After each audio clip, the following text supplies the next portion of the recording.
Yo, what's up mga paps? So ngayon ay bubuin na natin itong makina ng Kimco Visa 110R. Yan o, 110 Visa R. So konting background lang sa makina na to. Yung makina pala na to ay halos katulad lang ng mga Lifan 110, ng mga SYM, at saka mga ibang China motors, no, na parang wave type. So pwede rin to sa mga Euro, mga ganon. So halos pares lang. So ito ay Kimco, no? Kimco 110. So inoverhaul ko to dahil nawala yung kanyang 4th speed gear. Nawala. Binulsa daw yung kwarta niya. At the same time, naglalak yung transmission niya. Naglalak yung transmission niya during third gear. So napakadelikado dahil yung may-ari nito ay nagda-drive, no, around 60 kph, tapos biglang nag-lock yung transmission. At yung nakita ko, yung lock dito, itong helical spline, yung lock ng helical spline, ito yung nasira. Ito, pinalitan ko na, kumakalas, kaya tingnan nyo natamaan yung mga gear. Ayun, pero wala tayong pampalit, kaya babalik lang natin. Pero tuturo ko sa inyo ngayon sa video na to, tuturo ko sa inyo ngayon kung paano ito buuin. Itong mga gear, yan, nakikita nyo ba yung mga gear dyan, yung mga washer, mga spacer, yan, tsaka yung mga gearing. So mag-umpisa tayo ngayon dito sa kanyang counter shaft o yung output shaft na tinatawag ito. Ito yung output shaft papuntang sprocket. Ito yung kabitan ng sprocket ito. Yan. So una nating ilalagay dyan yung 4th speed counter gear. So yung 4th speed counter gear, ito yun. Yan. So, sorry, ano pala to? 4th speed counter gear. Ito kasi yung malaki. First speed, yung primera, yung counter gear niya.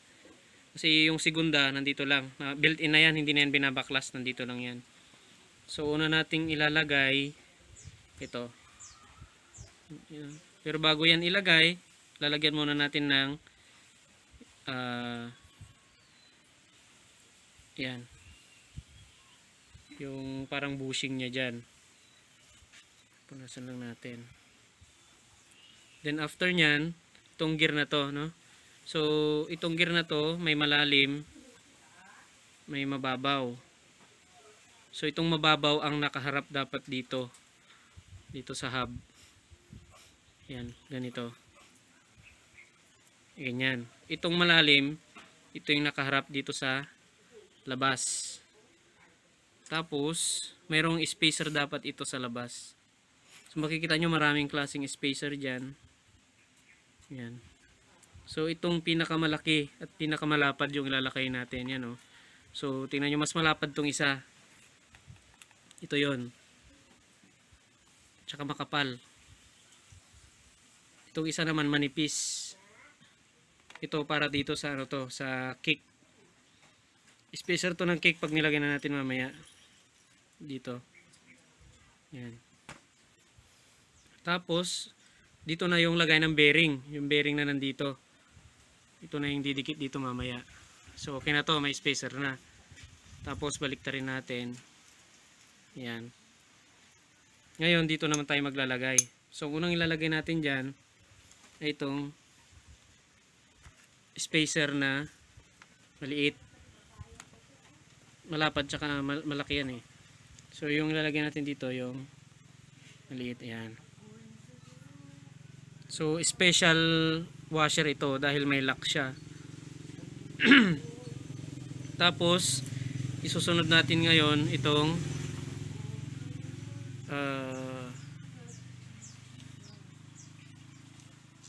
third gear, counter gear. So, yung harap niya, ito ulit, may mga butas-butas yan. Dito wala. Yan. So, ito nakaharap dapat dito kasi maglalak yan kapag nag-shift tayo. Yan. Ganyan. Tapos, susundan yan ng spacer. Yan. Tapos itong gear na to, yung may kasamang lock. Maglalak to sa shifter. Halos pares lang sila nito eh. Kaso ito, mas maliit yung butas. Hindi siya papasok dito. Tsaka wala siyang spline. Ito yung may spline. Ito yung lalagyan natin dito. Yan. So ganyan yung itsura niya. Tapos sa taas niya, ilalagay natin tong makapal na spacer washer. Ayan. So buo na yung natin. Ganyan lang. Buo na yung counter shaft. Counter shaft assembly. Counter gate. So ibaba na natin. Huwag na natin galawin yan. Isusunod natin ngayon yung main shaft. Ito yung main shaft. Ibig sabihin ng main shaft, ito yung galing doon sa clutch. Ito yung input shaft din na tinatawag. Dito galing lahat ng pwersa. Lilipat lang doon sa counter shaft pag nagkambyo tayo. Dahil ito yung counter shaft or output shaft.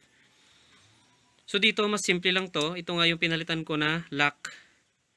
Ngayon, isusunod natin dyan yung special washer ulit.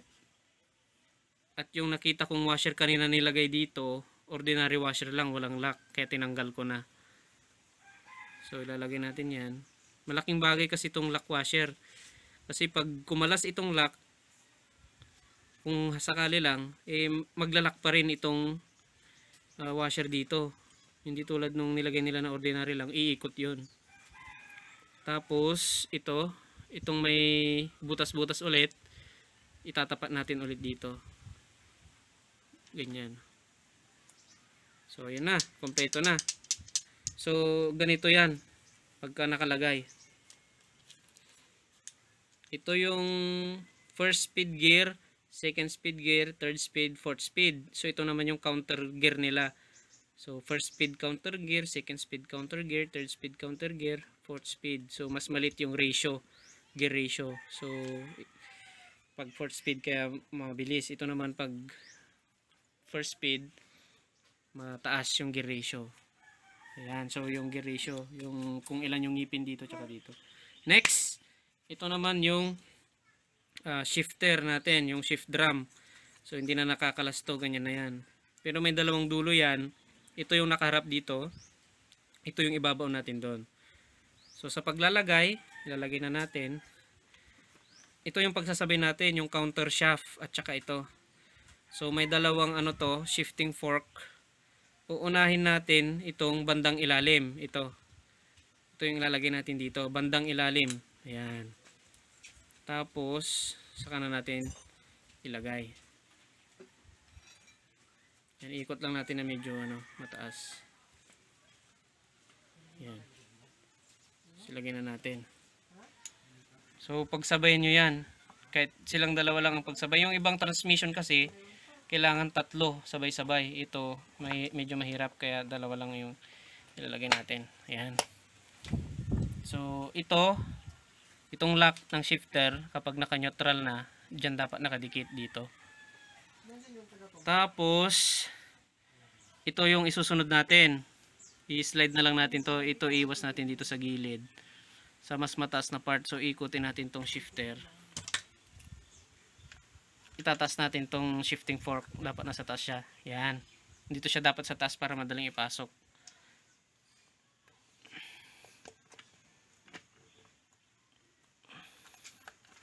I-slide nyo lang. Ikot-ikutin nyo lang yan. Yan. So yun, pasok na. Yan. So hanapin natin dito yung neutral. Neutral natin para maganda. Ayan mga paps, naka-neutral na. So paano nyo malalaman na naka-neutral? Ikutin nyo itong main shaft. Tapos kontrahin nyo dito sa output. Parang ganito oh. Yan oh. Ikutin ko itong main shaft. Dapat mapipigilan mo dun sa output shaft. So ganyan. Hindi dapat iikot yung output shaft mo. Neutral na yan. Mas maganda kasi pag nagbuo, naka-neutral na. Para pag binalik mo, okay na. Ilalagay na natin ngayon yung lock nitong shifting drum. So nandito rin kasi yung gear indicator natin. Yan o, ito yung tumatama dun sa switch. Ground ang supply nito, pupunta dun sa indicator lights. Yung primera, yung 1, 2, 3 na nakikita nyo sa panel. So dito siya ilalagay. Dito, may timing yan nandito may timing. Tatapat mo ngayon tong pin nya, yung pin na ito, tatapat mo doon. Paglagay.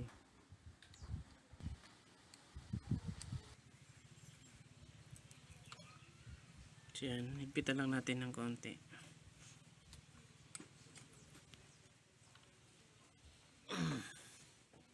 Yan, pag okay na yan,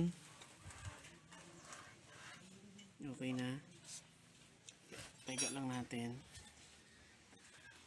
Isusunod natin ngayon yung kick shaft assembly, yung kickstarter natin. So ito, buo naman na to, yung spacer nilagay ko na dito kanina. Lagay natin dyan.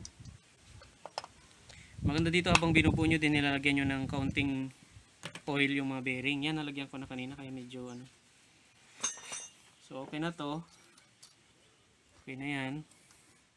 Yan, may konting langis na rin yung mga bearing natin. Pwede na natin ilagay yung gasket. So yung gasket nito pang Lifan 110. Pares lang ito sa mga SYM, sa mga Euro na wave type. Yan. Tapos ilagyan na natin yung crankcase, right crankcase. Yung gasket mga paps, ngayon ita-timing nyo din tong oil pump. Yan, dapat kayo nang bahala kung ano ang ginagawa ko kasi siya 90 degrees itong dulo. Yan, ita-timing mo siya dito sa kabila, dito 90 degrees din para pasok na pasok siya mamaya kasi tutukod yan kapag sinara na natin to. So yan, ganyan para pero kung binaklas nyo yung oil pump okay lang kasi dito nyo nabubuin sa labas. Ito kasi hindi ko na binaklas dahil medyo nagmamadali na yung may-ari. Yan. Yan. So swabe lang siya, pasok na pasok. Yan. Pwede na natin siyang isara. Okay.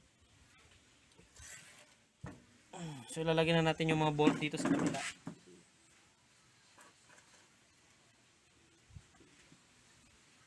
So ilagay natin yung strainer dito, oil strainer. Tapos ilagay muna pala natin yung spring, yung kick spring bago natin isara. So ganito yan. Yan. Natin lagay dito. So ito naka-position dito.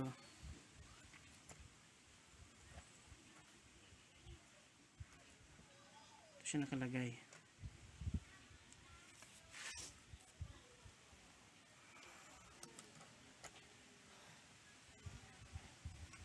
Yan. Saka natin ilagay itong spring.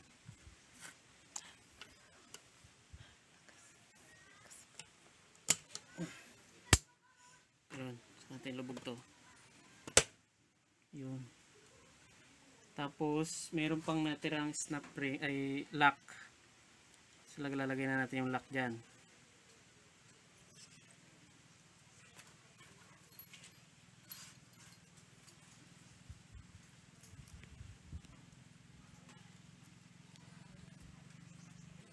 Yan mga paps, lagyan na natin yung tornilyo dito sa kabila. So may mahaba, may maiksi dyan. Pero halos pare-parehas lang.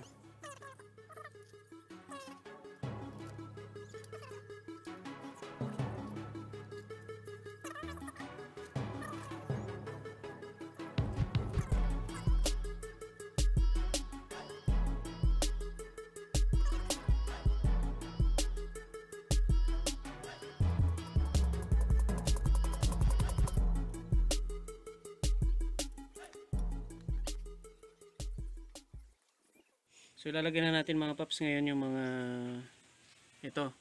mga parang pillet. Yan. I-lock nung natin shifter dito. So may 1, 2, 3, 4, 5, 6, 7.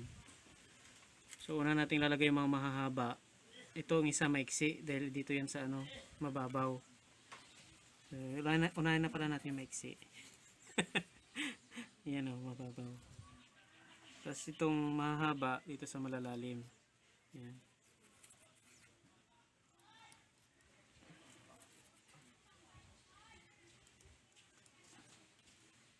Yan. Yan. Tapos, lagyan natin tong dalawang maliliit. Yan. Dito sa taas. May lagay yung mga pillet. Yan. Parang ano siya, needle bearing. Parang ganun. Tsura. Lagyan natin yung shifting shaft. Yan. Lagyan natin to. Kasi itong magtutulak dyan eh. Pag nagkakambyo tayo. Merap lang ipasok to dahil na-welding yung dulo nun. Yan. Yan. Saka natin ilagay yung plate.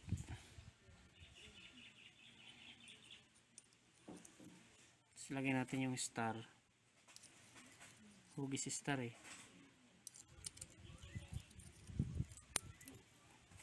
Tapos yung lock.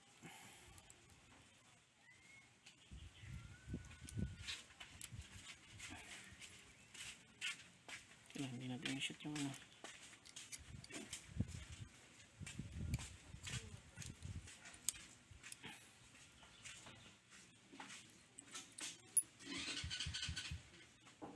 Hindi siya tumatama. So may guide din pala ito. Yan o. Ganyan lang siya. Kasi hindi tatama yung tornilyo pag mali. Yan. Umikot.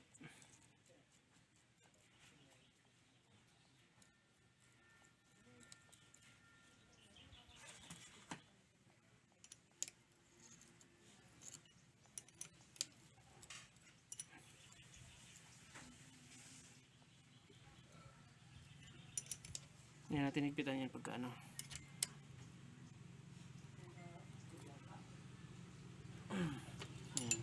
Ayan, okay na. So hanggang dito lang muna siguro yung video natin. Susunod natin yung paglalagay na nung ano, nung clutch primary tsaka yung secondary clutch. Ayan.